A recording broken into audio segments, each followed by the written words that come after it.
Население Черногории и прежде всего в связи Mene с jako тем, interesuje crnogorski narod i prije svega što sam došla do ogromnog materijala o Vlasima u Americi, a osim toga što sam upoznata sa istorijskim spisima, htjela sam upoznati žive Crnogorce, posmatrati ih sa antropološkog stanovišta. Saznala sam o mnogim crnogorskim znamenitostima i tim prije htjela bolje upoznati crnogorski narod.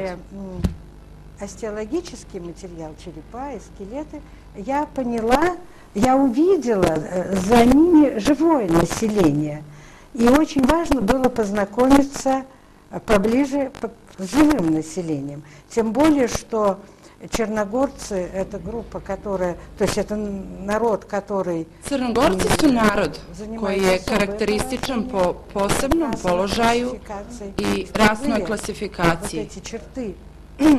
U prvom redu ih je opisao i definisao Delikjer, ruski naučnik koji je živio krajem 19. i 20. vijeka. I on je prvi obratio pažnju na karakteristike Crnogoraca, kakve su visoki rast koji prevazilazi visinu svih evropskih naroda, visoka, široka glava, krupni razmjeri lica, širina obraza, dužina lica, što odgovara tamnoj kosi i boji glasa.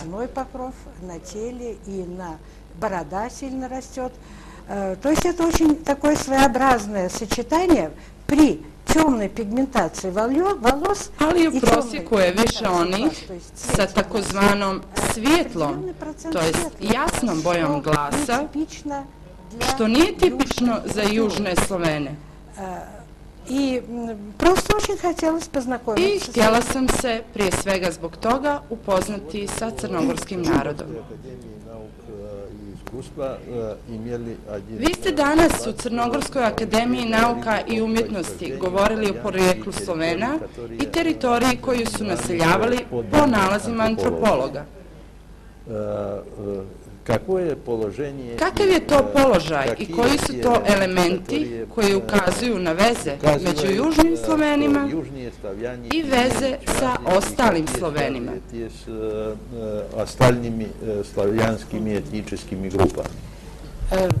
Судя по материалам эпохи Средневековья, Sudeći po materijalu poslije srednjovjekovlja, možemo reći da se od 10. vijeka postoje mnogi hronološki materijali koji govore o tome.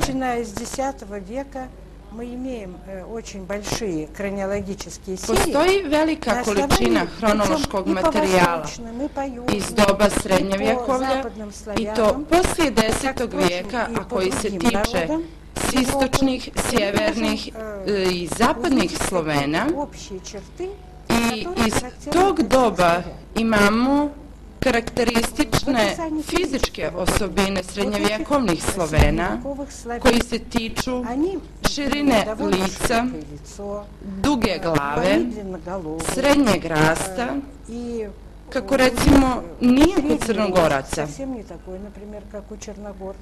Там есть много таких черт, сильно выступает нос, много черт, которые объединяют всех славян.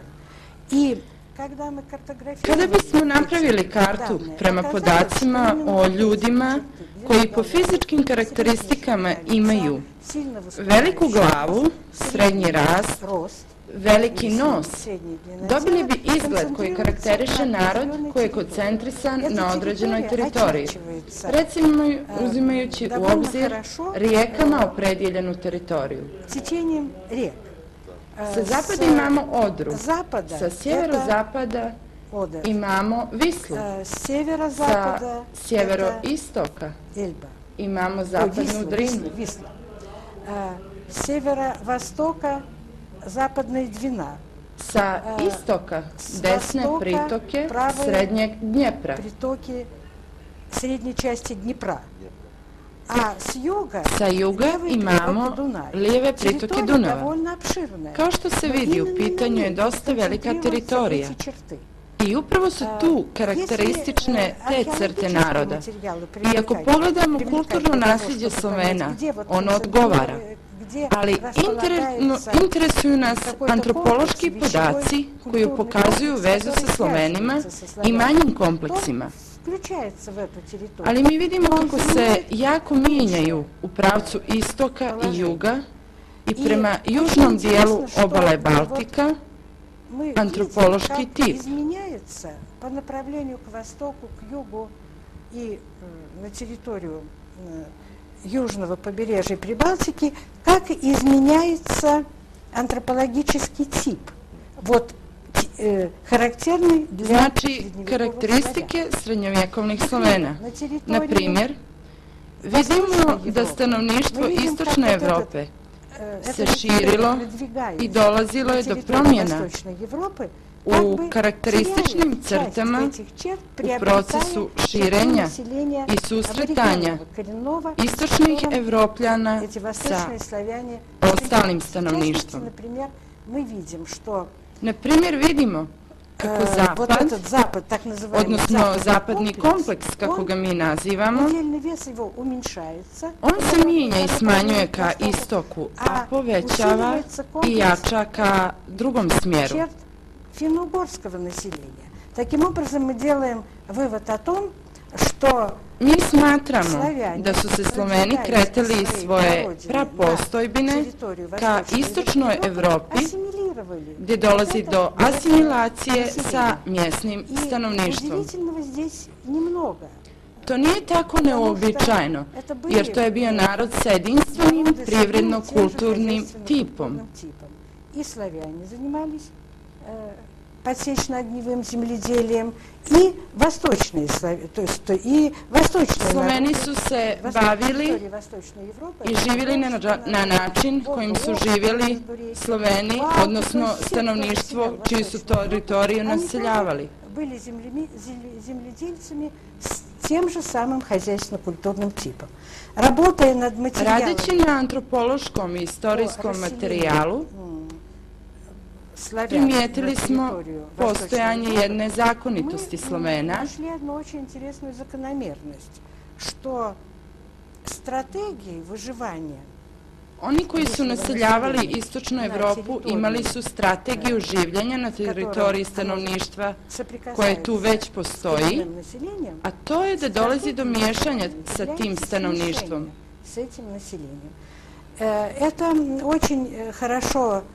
To se jako dobro može vidjeti izučavajući geografsku strukturu. Bez miješanja sa već postojećim stanovništvom nemoguće je organizovati život tu.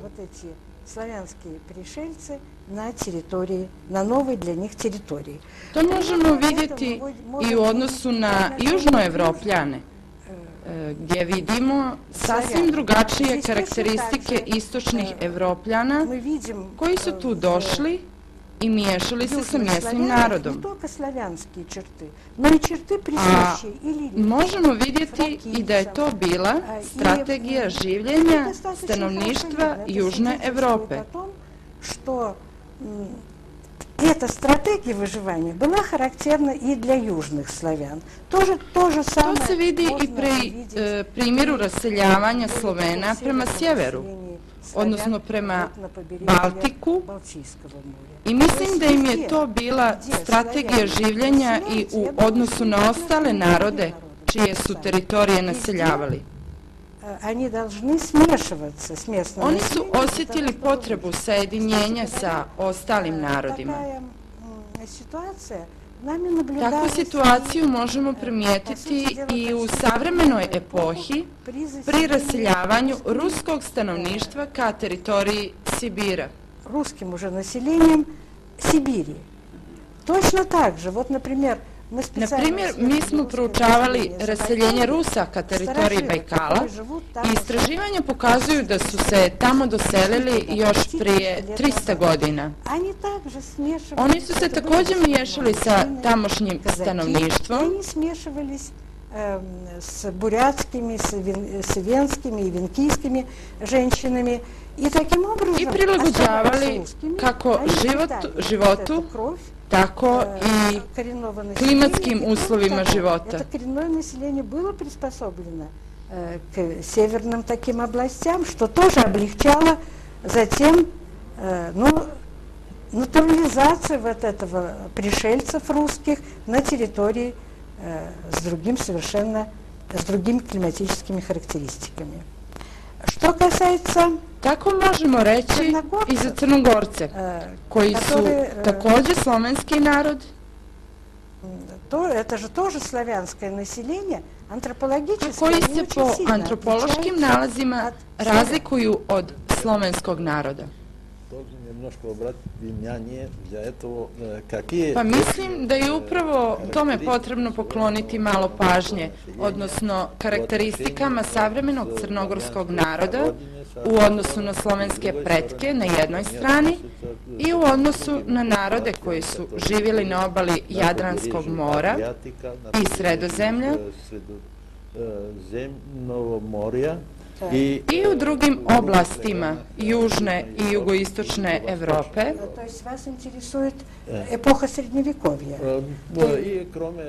Znači o srednjovjekovnoj i ostalim epohama, kao i o nekim stvarima koje nam mogu objasniti razvoj crnogorskog stanovništva od doba paleolita do današnjeg doba. Do savremenoj epohi.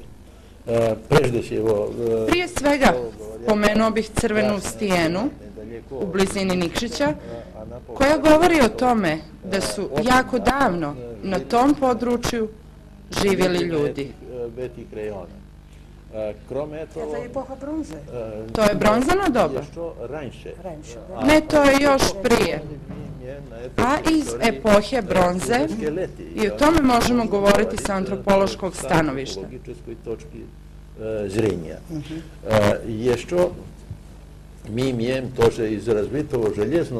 Također govorimo o razvijenom gvozdenom dobu i skeletima pronađenim u tom periodu, a također iz srednjeg doba, to jest od 15. do 17. vijeka, napravljene su iskopine gdje su nađeni ostaci populacije crnogorskog stanovništva koje je živjelo na teritoriji Cetinja, Čipura, mjesta na kom je radio Božina Ivanović i još neka mjesta na kojima su nađeni ostaci crnogorske populacije i vidjeti koliko podaci o tim iskopima crnogorskog stanovništva odgovaraju dinarskom tipu naroda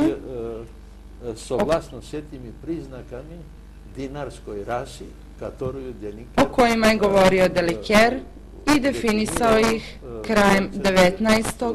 i početkom 20. vijeka. Znate, ja sam se već upoznala sa nalazima iz Čipura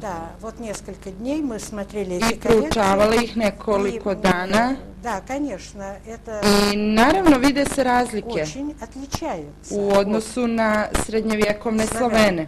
Южных, которые я знаю по эпохе Средневековья, когда их пришло немного, и выявляются... Javljaju se na prvi pogled karakteristike u fizičkom smislu. U nalazima iz Čipura primjećujemo osobenosti koje se razlikuju od slovenskog naroda, kao što su izrazito široka i krupna glava, što ne karakteriše srednjovjekovne Slovene, jer u periodu srednjeg vijeka karakteristična je bila izdužena glava za većinu stanovništva kakvi su Sloveni, zatim Germani i Lirci.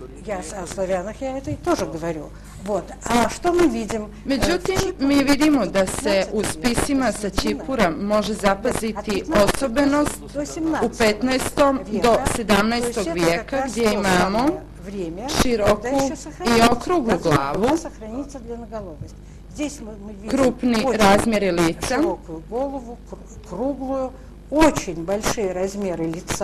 što se ne može kategorizovati u antropološke osobine tog dijela evropskog naroda. Znači, imamo veliko i široko lice sa neobičajeno izraženim nosom, mada je veliki nos karakterističan za narode Južne Evrope. Тем более это горные народы, а все горные народы имеют, как правило, очень... To je znači karakteristika brdskog tipa naroda. И что интересно, я сопоставляю вот Чипур сейчас с влахами, которых я исследовала. Po spisima koje sam dobila u Americi i karakteristikama Vlaha, gdje također imamo osobine velike glave, širokog lica, kao i izraženog nosa, možemo govoriti o velikoj sličnosti nalaza sa onima sa Čipura. В 1964 1964. godine organizovana je jedna jugoslovensko-američka ekspedicija Sarajevskog i Stanford univerziteta i po ustanovljenim uslovima, spisi koji su tada nastali, morali su ostati i čuvati se u Americi, jer su Sjedinjene Američke Države bile finansijer tog poduhvata. Raskopine su napravljene na teritoriji Hercegovine,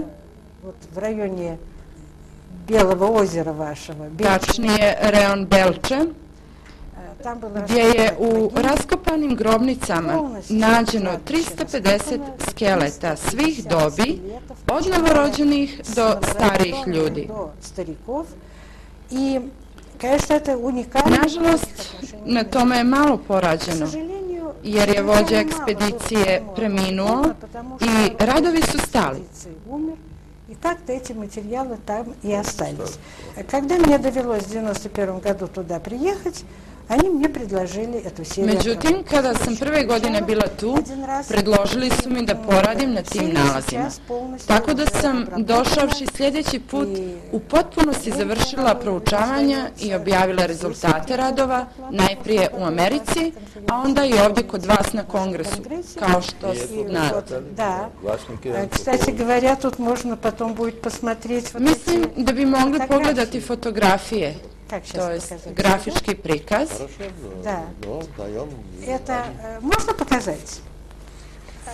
Možemo li pokazati?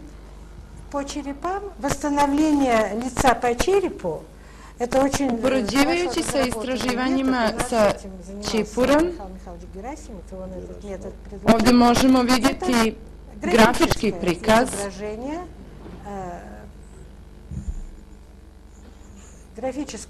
Да, это графическое изображение. Znači, to je grafički prikaz lica srednjovjekovnih Vlaha.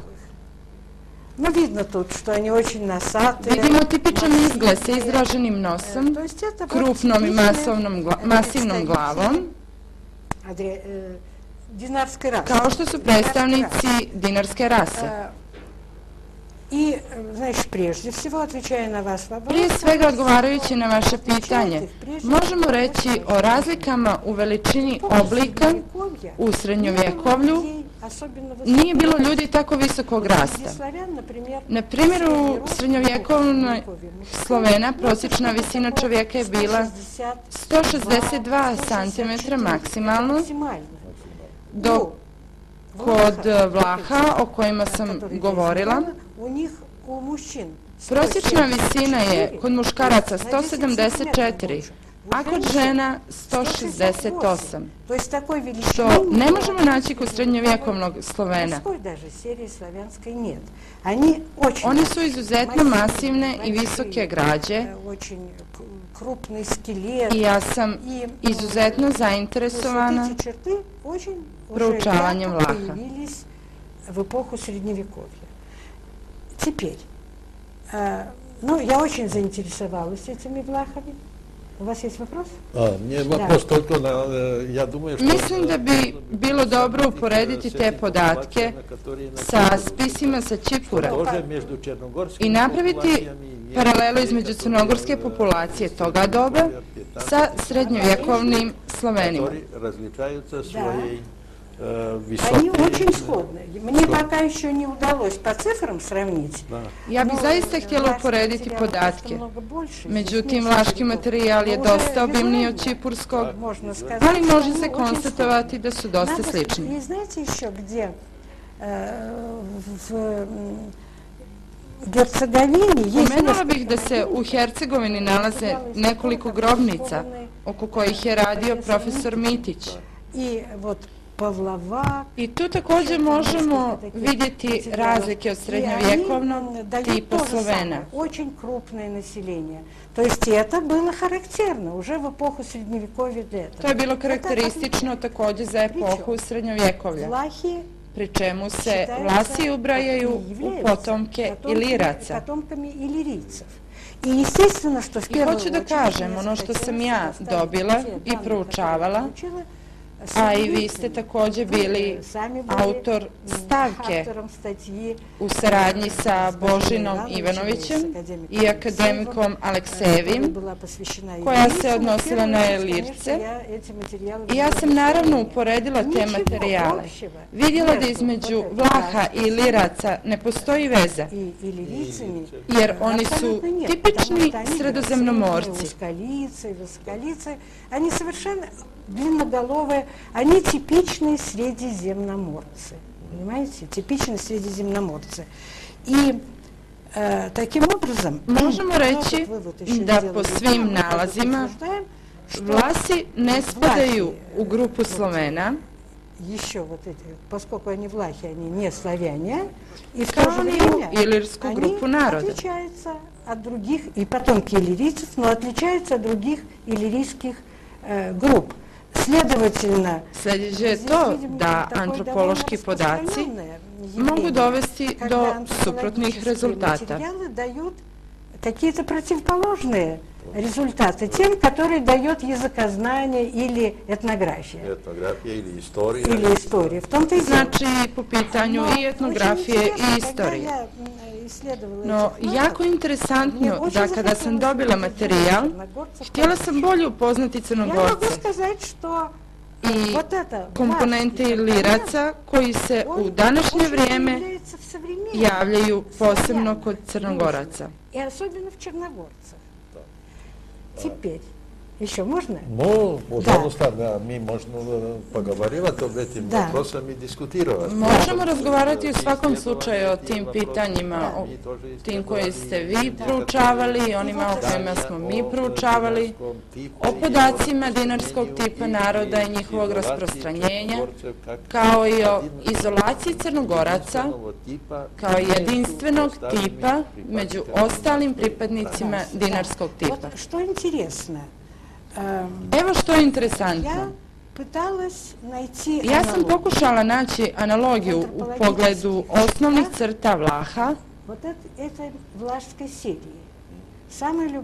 i zanimljivo je to što su nađeni analogni podaci na Kavkazu. Neke grupe sa oblasti Sjevernog Kavkaza iz doba Srednjeg vijeka, to je 14. i 15. vijek, odlikuje široka glava i jako lice, kao i jak skelet. Массивность скелета, это все говорит о каких-то очень сходных чертах. Только вопрос в том, ali pitanje kako objasniti te karakteristike? Вот эти черты.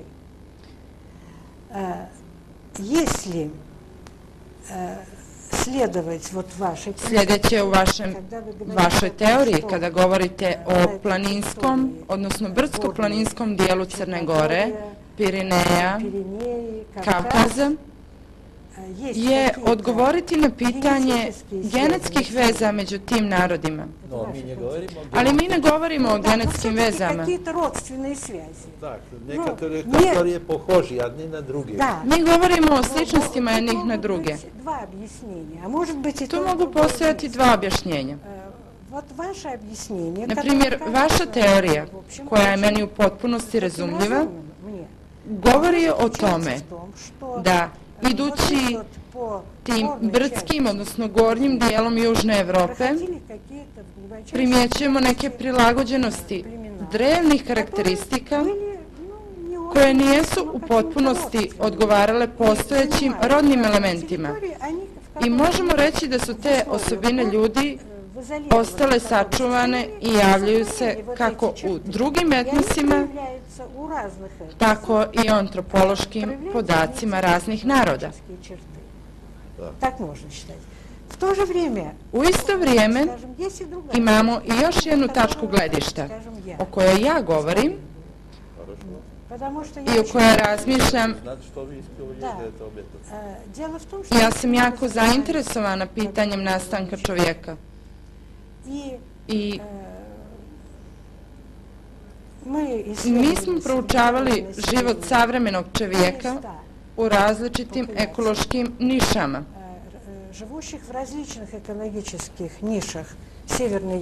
Tu imamo Sjevernu Evroaziju, uključujući i Mongoliju, a također i teritoriju bivšeg Sovjetskog saveza. Zatim imamo i teritoriju Indije i pokazalo se da ekološka situacija na datoj teritoriji uslovljava preovlađujuće potrebe čovjekovog organizma za život u toj ekološkoj niši. Također, odgovarajuće reakcije moraju postojati adekvatni uslovi života. Na экологические условия, на холодовый стресс, на геохимическую ситуацию и так далее. И выяснилось, что вот на takav način se pristupilo proučavanju posebnih tipova ljudi, uzimanjem u obzir njihovih reakcija na ekološke uslove. Pokazalo se da se morfološke i funkcionalne karakteristike kod stanovništva različitih ekoloških niša ne zavise od rasne pripadnosti ni od etničke pripadnosti, što znači da ljudi različitih rasa mogu imati vrlo slične morfološko-funkcionalne karakteristike. Imamo takav slučaj kod pripadnika rasa planinskih naroda, koji također predstavljaju karakteristične komplekse posebnih morfofunkcionalnih osobina koje odgovaraju ekološkim uslovima. Ali o tome bi se moglo duže razgovarati. A sad kad posmatramo osnovne crte Crnogoraca i njihove sličnosti sa baskijskim narodom, kao i stanovništvo Sjevernog Kavkaza, na rodnoj osnovi mi ne možemo doći do adekvatnih rezultata. Međutim, dolazimo do rezultata koji govore o njihovim sličnim i jako teškim uslovima života, recimo nedostatak kiseonika. Znači, ja ne mogu u potpunosti govoriti o svojoj teoriji. Planiram se, znači, dodatno pozabaviti pitanjima koja se tiču navedenih ekoloških uslova življenja. Mi mislimo da su upravo ekološki uslovi bili najvažniji u pogledu razvoja naših osnovnih karakteristika i znači da na razvoj osnovnih crta kod crnogorskog naroda najviše je uticala prirodno okruženje u kome su živjeli.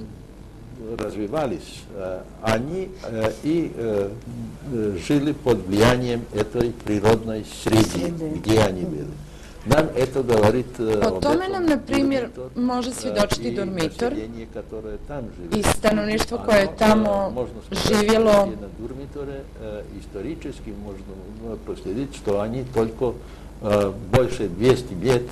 Znači, nešto manje od 200 godina je to stanovništvo živjelo tamo. Na etom prostranstvu. Također mislimo da je moguće da prirodna sredina uslovljava veze i kontinuitet u antropološkom smislu, u pogledu fizičkog izgleda glave i korpulentnosti, pa tako nalazimo da postoje slični elementi kod stanovništva u predjelu Đertapa, i to iz perioda gvozdenog doba sa osobenostima naroda koji danas živi na ovoj teritoriji. Безусловно. Slažem se. I osim toga, imamo i primjere kao što su Lepenski vir, Padina, Hajdučka vodenica, Vlasac i tako dalje. I ti lokaliteti, kada ih posmatramo geografski, imaju dosta sličnih elemenata sa onima koje srećemo na crnogorskoj teritoriji. Također postoje još neka pitanja vezana za doba srednjeg vijeka, kada se već bio formirao brdsko-planinski region Crne Gore kao mala i izolovana teritorija, Černogori, kak možda skazati novo izolata jedno vrijeme, sa karakteristikama stanovništva koje ju je naseljavalo, pojavili se tože etije črti kak osobenost regiona u katorom eto naseljenje žilo. I zanimljivo je to da parametri o kojima ste vi govorili, kada ste pominjali i definisali dinarski tip u odnosu na druge parametre, više odgovaraju crnogorskom narodu, a njih pri sovremenih populacijah v Črnogoriji i toliko v Črnogoriji veći u odnošenju na drugi. Ne poņemā. S tim što se tiče izgleda kod Crnogoraca, kod njih dolazi do povećanja razmjera glave, recimo, dok se ti parametri kod ostalih tipova naroda koji također pripadaju tom tipu smanjuju. Kako u drugih populacija, которые тоже pripadaju toj grupi dinarskog tipa. Kako je vaše mišljenje o tome? Vi znate da je svojevremeno naš antropolog Deberc, za koga vi znate, pokazao da od epohe do epohe imamo uvećanje glave kao pokazatelja. Recimo, srednjovjekovni Sloveni su bili dugoglavi. Također, kada su naseljavali teritorije Istočne Evrope, даже и на территории Восточной Европы, когда они пришли, они были длинноголовые. Sada recimo kod Rusa, Ukrajinaca, Bjelorusa, imamo karakteristike uvećanja glave kao pokazatelja. To je bila zakonitost prisutna na teritoriji bivšeg Sovjetskog saveza, Kavkaza, Sibira, evropskog dijela. В европейской части эта закономерность была выявлена Георгием Францовичем Дебицем.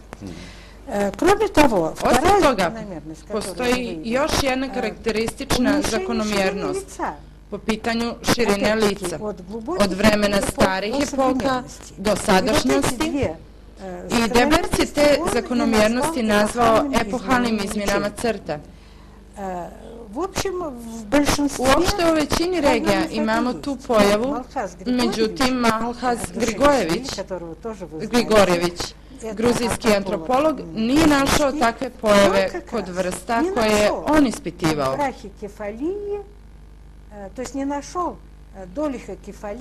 A koje su vezane za period kasnog bronzanog doba i teritorije Gruzije i Jermenije. Были довольно брахикефальные уже черепа, вот взять, например, территорию и Грузии, территорию Армении. Там были... Tu imamo u isto vrijeme različite oblike i veličine glave, jer, na primjer, postoje takozvani kompleks na teritoriji Jermenije iz bronzanog doba, gdje možemo vidjeti istovjetan crnogorski tip naroda sa izrašenim nosom, krupnim tijelom i glavom i možemo reći da se ta zakonitost ne javlja upravo u tim brdovitim regionima. Есть еще очень интересно, это, конечно, ну, как бы отражение микроэволюционных процессов, которые происходят в современном человечестве. Но что интересно? Interesantno je to da smo mi nedavno istraživanjem došli do podataka u našoj laboratoriji na Moskovskom univerzitetu da djeca na teritoriji Moskve, Podmoskovlja, centralne Rusije, to je sadašnje generacije, imaju dužu glavu. Новая генерация становится более длинноголовой. Понимаете? То есть znači, postoji nepravilnost u pogledu zakonitosti rasta. Это так же, как при... Također, ako pratimo kategoriju rasta po epohama, možemo primijetiti parametarske uspone i padove u rastu po posebnim istorijskim periodima. U jednoj epohi imamo povećanje rasta, zatim slijedi postepeno opadanje i stabilizovanje i tako dalje, što pokazuje istraživanja današnjeg stanovništva. Знаете, я думаю, что здесь опять-таки вмешиваются какие-то экологические... Što se tiče brdskog tipa naroda, tu možemo primijetiti osobenosti koja je uslovljena geohemijskim uslovima, a podaci ukazuju na postojanje mikroelemenata, kakav je sastav zemlje, na primjer. Uopšte možemo reći za te brdsko-planinske reone da kod njih dolazi do tijesne veze između porijekla i etnogeneze sa jedne strane, a sa druge strane imamo ekološke uslove. Ne znam, možemo li uzeti u obzir istraživanja Božine Ivanovića, koji je izučavao u oblasti Čipura, gdje imamo elemente iz doba Crnojevića, kao i iz doba Petrovića, kada imamo 6 vladika koji su živjeli na teritoriji Cetinja i okoline i veze koje je on našao između stanovništva iz 15. vijeka i karakteristika koje je primijetio kod populacije koju reprezentuju Petrovići.